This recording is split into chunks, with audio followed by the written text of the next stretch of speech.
One part of our story about changing our name from Okie Farm and Hatchery to just Okie Farm and Feed was one part I didn't point out in my earlier video is that one of the big reasons when you start going on to government sites, you look at our State Department of Agriculture and go, what does it take to be considered a hatchery? Well, all of a sudden there's all these regulations and site visits to your farm, certain checklists and things that you have to start abiding by. And I just really didn't want to be a part of that. I want to keep the government off my property as much as possible. And I understand, it's good to have inspections, so you got safe farms and all that, but we self-regulate and do everything beyond organic. So for us, that wasn't something that we really wanted to take on to bring the government in. They're going to be enough in our business at some point if you're trying to go off farm with any of your products, then at some point you could start having some kind of reporting or some kind of inspections or whatever.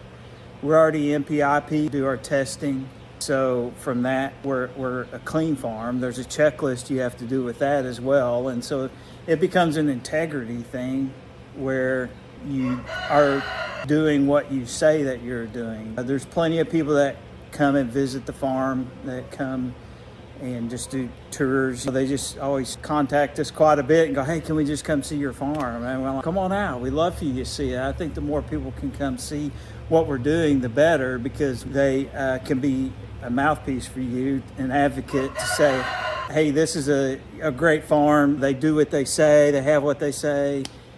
We could see how they take care of their animals. We can see what they're feeding them and all that. And that just kind of gives some credibility, especially when you're a small farm and maybe you don't have a big presence yet and you're trying to get a reputation going, then that's really a big deal. So I welcome you. Anybody out there, you want to come visit, just holler at us and we'll find a time when is convenient for both of us to do it, and just come out. It's not like it's going to take you all day to come look at the farm. You come spend 30 minutes or an hour and pretty much and see everything that you need to see, and hopefully leave here with some good organic feed or some chicks or maybe some eggs or something. So we don't like having you leave here empty-handed.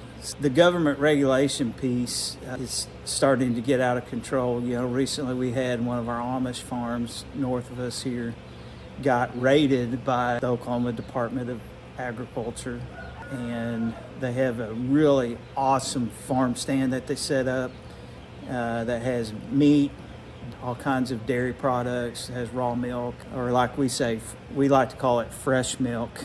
And but you can get all kinds of breads and pastries and just all the things that family makes from stuff straight off their farm. Well, they're not an inspected farm, as they don't want to be either. The problem right now is that there are very few poultry and just very few livestock processors that are out there. There's definitely not enough of them. And there's some that are getting out of the business or being shut down or whatever, and they are becoming fewer and fewer, probably across the nation, but for sure in our area. I talked to some fellow farmers north of us here about who they send their poultry to, and they're sending it 3.5 hours away. They have to drive 3.5 hours, drop their birds off to be processed, come back, and then at some point go back and pick those birds up, the finished processed birds, and grab. So they're 14 hours windshield time just to get their birds processed, and that can cost a lot of money, especially if you're taking, 500,000 birds at a time to go get processed. So you got a truck pulling a trailer that's hauling all these birds, and you're just eating up gas and time and all that. But that's where they have to go to get them processed and USDA inspected. And that's one thing about it. I just got this desire, and maybe it's just me, maybe it's not God, and it's something I pray through every day, because I just got this strong desire to just go, man, we need a good processing plant here closer to us, one in eastern Oklahoma, because there's really not one, and place that not only we could process our birds, but we could take other people's birds and process for them and have all those good standards. Because here's the thing is, if I owned a processing facility, then I'm going to make sure that they're done how I'd want them done, and done the right way, done in the packaging how we would want it, and then be accommodating to other customers as to how they would want their, if they wanted some change on their packaging or something like that, that we could accommodate that. And that's a tall order to do that. I've looked into that, and again, doing that requires more government intervention. I don't know what it takes to open one and have it a USDA inspector on site, how that works, but that's what you would want, to be successful. So I may just continue at least researching and looking into that, doing my due diligence, praying about it. And if God says, hey, you've done everything and this is what I want you to do, then we would definitely do it and put out the capital to go put into it to build it and hire whoever we needed to hire. If somebody knows about that, let me know. For those, I appreciate you if you stuck with me this far, of some kind of interest in this about government regulations and them getting in your business. It's really just scary. Was talking about the Amish and how the government came in and shut their farm down. They told them, hey, you're selling more than 400 gallons of milk a month. That was one of the main things that they said. You can't sell more than 400 gallons of milk a month off farm without it being inspected. And I don't know how the government knew they were selling more than 400 gallons of milk and why that random number, but that was the claim, and they shut their whole farm down from public, providing products to the public. This went to the legislators, and they weighed in on it and just said, hey, that's what the regulations say, so if that's what they're doing, and they need to abide. They just need to get the proper permits or whatever it is that they need to do. Well, they don't want the government all up in their business, and the customers don't want that either. We're doing just fine.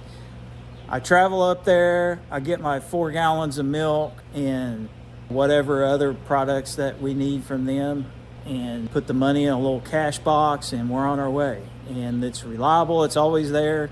We go get it and we leave, and it's the products we want. And then now the government comes in and just messes all that up when we're just fine. The government says, well, we're looking out for your best interest and your safety. Well, I really don't need you to do that.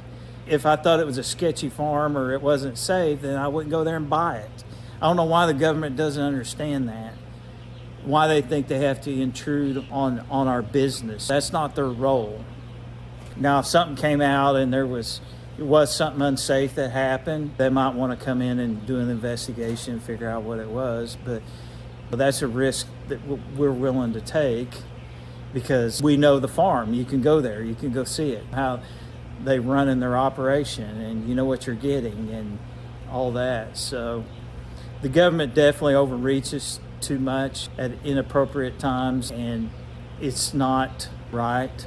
And so we keep trying to fight this through our state legislators. I've already went to mine and told them, hey, look, you guys got to do something about this. You got to change the number. You got to change the process or how this works, that no matter how many people want to come to your farm and buy it, if that's what they want to do, then they ought to be able to do that. There shouldn't be a limit on there. The only reason that they would put a limit on there is because it's getting into the pockets of the big guys, the grocery stores, and those big producers that produce junk that you buy at the grocery store. And that's where lobbying comes in and all that, and them paying off our legislators to say, hey, y'all need to put numbers and regulations on these things. But it's not right, and that's not what we want. So hopefully you'll reach out to your legislators. There should be some coming up this next session dealing with this and talking about it. And I know there's been some other farms in Pennsylvania that the shepherd covered and that got shut down for the same things. And some of it's just government overreach instead of just coming in, and if they are breaking the law, then the law is the law until it gets changed. But just come in and say, hey, look, we think that you're selling more than 400 gallons a month Here's why we think that. You can prove us otherwise, but you cannot. Here's a fine. Don't do it again, or we will have further action or whatever needs to happen. It should be that simple. Go, look, just want to remind you what the law is. You can't sell more than 400 gallons a month. We think that you have, or we have evidence you have, so you're being fined. Don't do it again, or there'll be harsher consequences or whatever it is, and you should just go from there. You shouldn't be coming in and just shutting our whole farm down thinking that they're just doing a total, that their whole operation is worthy of being shut down. So all it does is hurt all of us locally. You say, well, we're not hurting you. You can still go to the grocery store and buy that crap that's there. That's the big boy, big company lobbying that starts bringing that out. So I just wanted to bring that out, that's, again, that a long rant of why we changed and decided to not call ourselves a hatchery, because we don't want to be associated with that name that might give that government an idea to go, oh, you're a hatchery, you're calling yourself a hatchery, so you say you're a hatchery, so we're going to come into your farm and inspect it. And you're wrong for calling yourself a hatchery, and you haven't registered as a hatchery, all those things. So that's the main reason we changed. Plus, we got into the organic feed. Now we're co-oping that. And so we just thought it'd be appropriate to have that name as part of our farm as well. So that's the only change. We're still a specialty breeder and still hatching 4 breeds of birds and doing some cross birds with some olive eggers and moss eggers. And that's really Ginger's deal, because that's what she wants to do. I'm go with it. I'm fine with it. I could care less about egg color, but that's why we do this, and it makes her happy. Well, thanks for watching, and let me know, in the comments, or your thoughts on any of that we talked about, your thoughts on USDA, your thoughts on your local Department of Agriculture in your state, and any experience you've had with that. And with that, we'll talk to you next time.